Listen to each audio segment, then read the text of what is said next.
Gutom na ang mga lola. So kakain na lang dito sa ramen nage. Asan kaya sila sister at saka si Bebe? Ayan. Dito yata yung kakain. Pero may pila.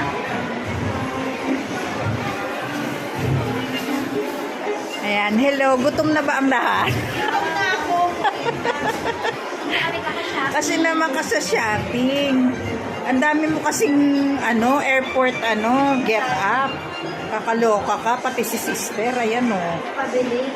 pati ako muntik na mapabili ha, pero hindi ako nagpaantig sa kanyang panunukso.